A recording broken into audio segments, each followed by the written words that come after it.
What is up? My name is Duncan, software engineer, and today we're going to be looking at how I built this email contact form.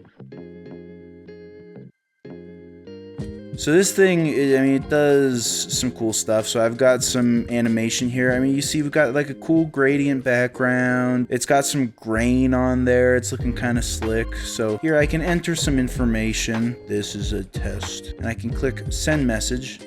You'll see it does a little cool fade out and slides back in with a thank you message. All of this is done with HTMX and Rust as the backend. So there's a little bit of JavaScript involved just because you have to send some down to the front end in order to accomplish some of these things, but all of the logic around validation and things like that all comes down to HTMX and Rust. So let's get into how I actually built this thing. Okay, starting here in the main.rs file. This is a rux.rs website. Shout out rux.rs, project I'm building.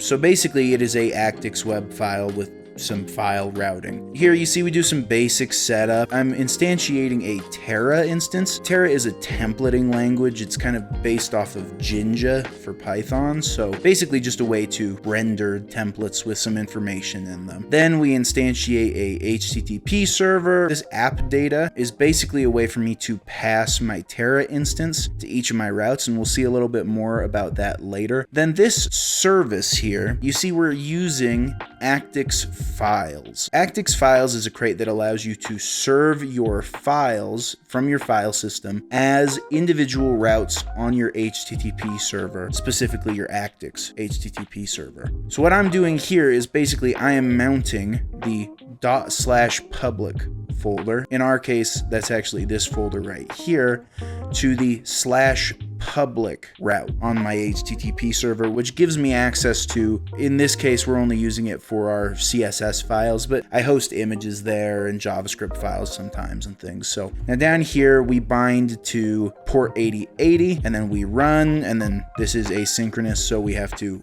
await the results. The main.rs file isn't particularly complicated. Let's jump over and look at a couple of our routes here. Once again, this is a Ruxt project, and so that means that all of our routes are defined through our file system. You can see there's a couple different routes here. First, we have our mod.rs file, which actually doesn't contain any routes. We're just declaring our individual, our contact, our index, and our success routes. Looking at index, this thing's actually pretty simple.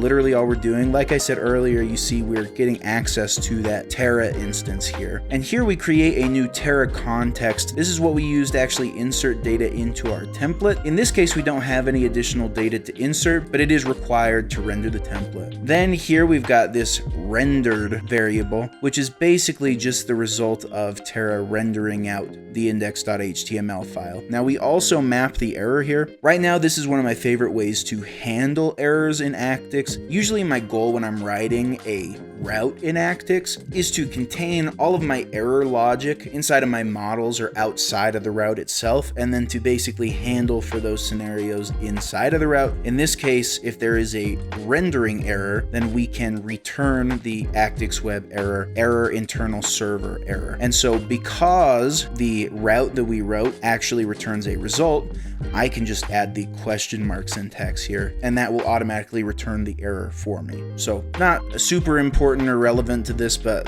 it's something I've been enjoying doing lately.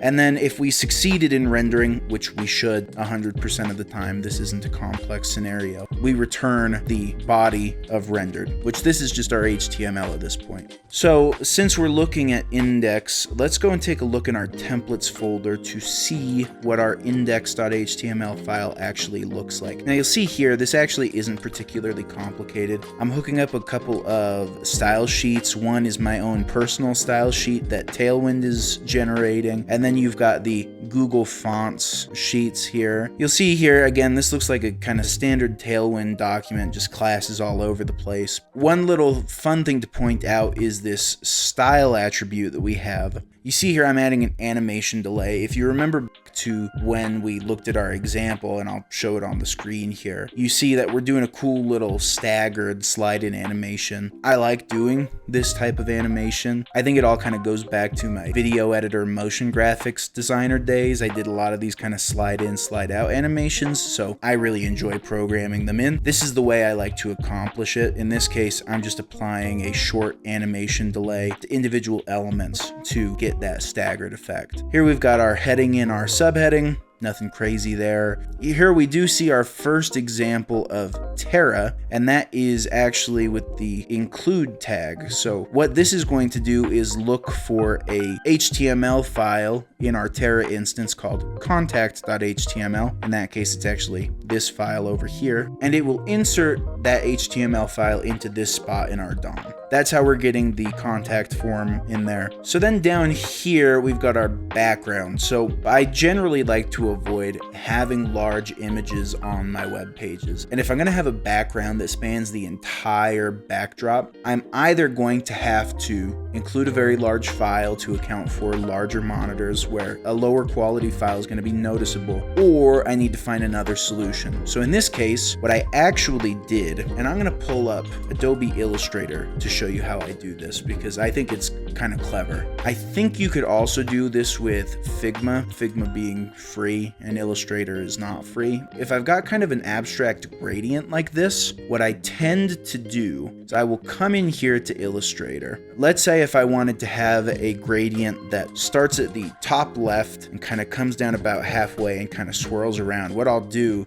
is I'll take my pen tool and I'll kind of draw out just the general shape of what I might want my gradient to look like. Okay, something like that. Then in Illustrator specifically, I think that Figma works the same way. And like I said, Figma, you can get at least a certain number of documents for free. I will copy that object and I will paste, and you see it's included, or it's created an SVG file for me, because in Illustrator all of these kind of random weird shapes are all treated as SVG elements. So if I were to say take my class here that's defining what this lower SVG looks like, and I comment it out, so you'll see here that we get kind of a general shape like I had laid out, but now it's being blurred like crazy by the filter that I'm applying to the background. And as a result of that, you get this really clean gradient that interacts with other shapes that you've placed on the background. But even cooler is that this gives you the opportunity to, if you want to animate this when it comes in, you could slide it in from the top or something. You know, it gives you a lot more control than a static image would